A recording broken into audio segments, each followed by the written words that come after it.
Once upon a time there was a mother pig and her 3 piglets. 3 brothers are the same height.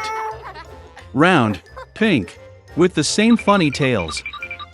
All summer the pigs played in the green grass, basked in the sun, basked in the puddles.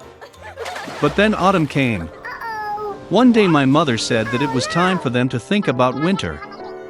She asked them to build a big house. The younger brother said that winter is still far away. The middle brother said that he would build his own house when needed. And the older brother decided to build the house himself. The younger and middle brothers did nothing but play their games. It got colder and colder every day. The younger brother decided to build a house out of straw. The middle brother thought it would be very cold in the thatched house in winter. He decided to build a house from twigs and twigs. By the evening their housing was ready. They were very proud of themselves and could not get enough of their buildings. Now they were free and could do whatever they wanted. They decided to go to their older brother and see what kind of house he had built for himself. The older brother was busy building. He applied stones, kneaded clay and slowly built himself a reliable, durable home. The younger brothers found their older brother at work. They were very surprised at what kind of fortress he was building. The elder brother calmly continued to work. The younger and middle brothers began to joke and laugh at his house. They were so amused that their screeching echoed far across the lawn. The elder brother asked to be quiet because the wolf could hear them. The younger and middle brothers were amused even more. They decided that the older brother was just a coward. And the 2 brave brothers went for a walk. On the way, they sang and danced, and when they entered the forest, they made such a noise that they woke up the wolf who was sleeping under the pine tree. The disgruntled and hungry wolf went to the place where the screeching of 2 stupid pigs came from. The brothers walked merrily and talked about how easily they would deal with the wolf. And suddenly they saw a real living wolf. He was standing behind a large tree. He had very evil eyes and a huge toothy mouth. The brothers were so frightened that their thin tails trembled finely. The wolf prepared to jump. He snapped his teeth and blinked his right eye. The pigs suddenly came to their senses and, screeching across the forest, rushed to run away. Raising clouds of dust, they rushed each to his own house. The younger brother ran to his thatched hut and slammed the door in front of the wolf. The wolf growled and demanded to open the door. The younger brother, out of fear, could not utter a word. Then the wolf began to blow. The light roof instantly flew off the thatched hut. The wolf took a deep breath and blew a second time, and the thatch house flew in all directions.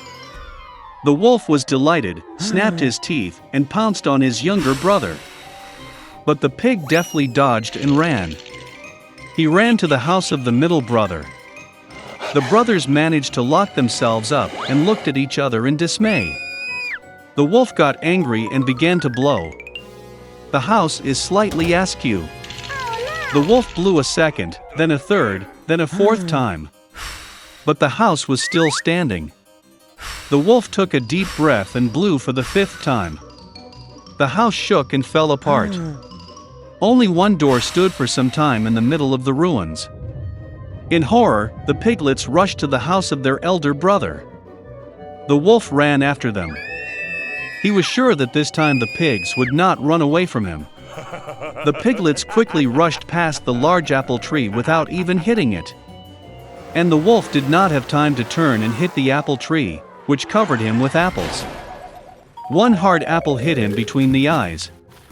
A big bump jumped on the wolf's forehead. At this time, the younger and middle brothers managed to run into the house of the older brother and bolt the door. The wolf ran to the door, growled and demanded to open the door. The younger brothers were very scared and could not say anything in return. And the elder brother knew that he and his brothers had nothing to fear in a solid stone house. Then the wolf sucked in more air and blew as soon as he could. But no matter how much it blew, not a single stone moved. And then he looked up and noticed a large, wide chimney on the roof.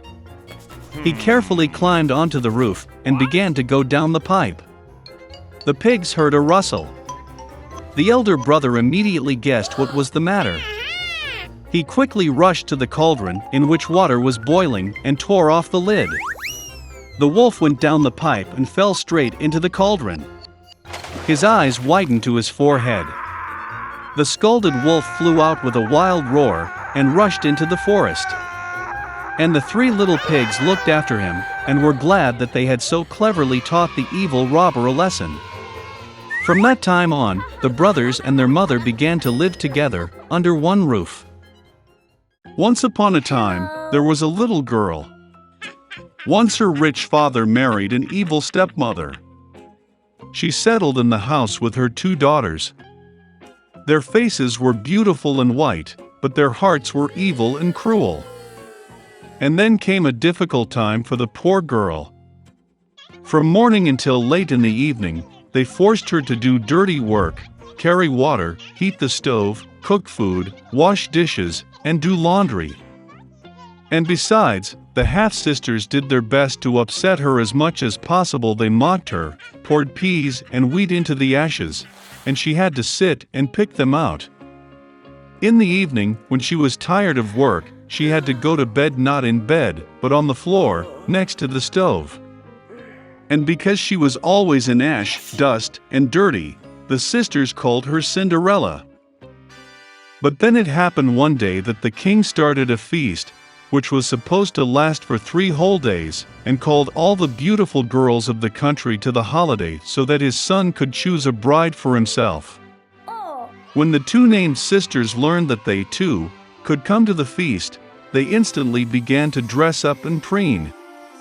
Cinderella also wanted to go dancing, but her stepmother did not let her go, because she had no dress or shoes, and she was dirty.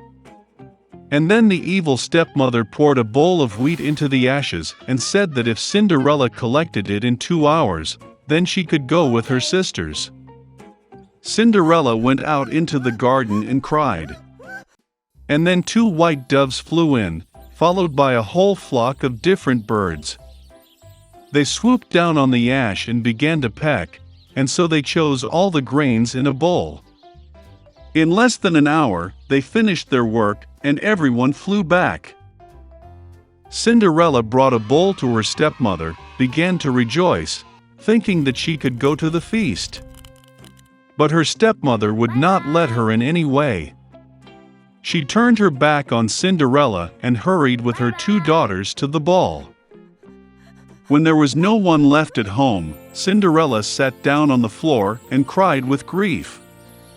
And then 2 white doves flew in, followed by a whole flock of different birds, and they threw off their dress and shoes shiny and all in gold. She quickly put on this dress and came to the bride. They saw her stepsisters and stepmother and thought that it must be some strange princess, she was so beautiful in her golden dress. It never occurred to them that it was Cinderella. Hello. The prince came out to meet her, took her hand, and they began to dance. And he liked Cinderella so much that he did not want to dance with any other girl. She danced until the evening and wanted to return home, but the prince asked her to see her off. He wanted to know whose beautiful girl this is, and where she lives. But Cinderella ran away from him and climbed onto the dovecot. The prince ordered to destroy the dovecot, but there was no one in it. And nowhere near could he find his beautiful stranger. No one could have guessed that Cinderella was rescued by pigeons that took her home. The prince was upset and went to the palace with his head down. And suddenly he saw a shoe, lifted it up. It was so small and elegant and all of pure gold. The prince guessed that when Cinderella ran away from him, the shoe from her left foot remained on one of the steps. The prince was delighted and ordered to find the mistress of this shoe, and to whom it suits he will marry that one. The parents returned from the ball. They saw that Cinderella was asleep in her shirt on ash, and a dim light was on by the stove. Both sisters went to their rooms, hoping that tomorrow they would be lucky enough to put on the golden slipper. The next day, the prince came to their house and said that everyone who wants to try on the shoe of his future wife should come out. Two sisters came out, and the stepmother locked Cinderella in the house and did not let her out. The older sister tried it on a small shoe. The younger sister tried it on the shoe as great. The prince was about to leave, but Cinderella climbed out of the window and ran out to him. And she put on a shoe, and it just fit her. The prince looked into her eyes and recognized in her the very beautiful girl with whom he danced. He took Cinderella, put her on a horse and rode off to play a wedding with her. And he ordered the sisters and stepmother to be locked in their house and never let them out of there. This is how they were punished for their malice and deceit.